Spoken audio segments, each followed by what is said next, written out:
una mirada feroz. El matón, acostumbrado a imponer su poder, estaba a punto de darle otra lección, cuando de repente, un grupo de deportistas irrumpió en el aula buscando a un tal Jack para cobrar una deuda. Lo que no sabían era que Jack ya había practicado artes marciales antes de entrar a la escuela. Sus movimientos eran ágiles y su fuerza de combate impresionante.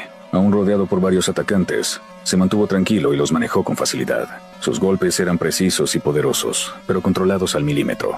En pocos minutos los deportistas terminaron en el suelo magullados. El capitán, furioso, lanzó un bate de béisbol a Jack, quien con un solo golpe lo derribó y dejó inconsciente al capitán. Todos los presentes quedaron boquiabiertos, mientras Carl observaba la escena sin moverse.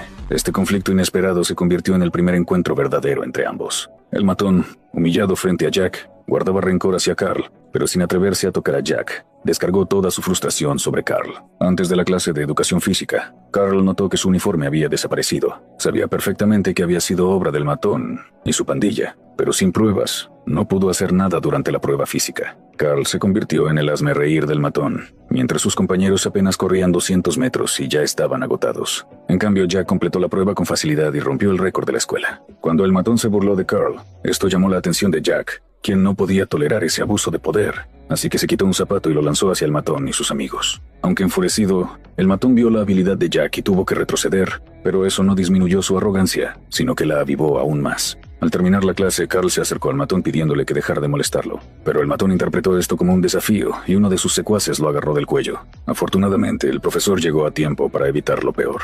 Ante las amenazas del grupo, Carl solo pudo decirle al profesor que estaban bromeando. Esa noche, mientras Carl pensaba cómo sobrevivir el resto del año escolar, alguien tocó la puerta. Al abrir, vio a Jack, quien trabajaba a tiempo parcial repartiendo comida. Antes de que Carl pudiera reaccionar, Jack pidió entrar a beber un vaso de agua, y así comenzaron su primera conversación formal. Al día siguiente, en la escuela, el matón se sentó sobre el escritorio de Carl, con hostilidad evidente, mientras Carl tomaba un bolígrafo para defenderse. Justo cuando el matón y su pandilla iban a atacar, Jack intervino de nuevo, deteniéndolos y protegiendo a Carl. El matón y su grupo, frustrados, fueron a un bar a emborracharse, mientras el matón no sabía cómo vengarse de Carl, hasta que un secuaz le propuso una idea cruel que le encantó.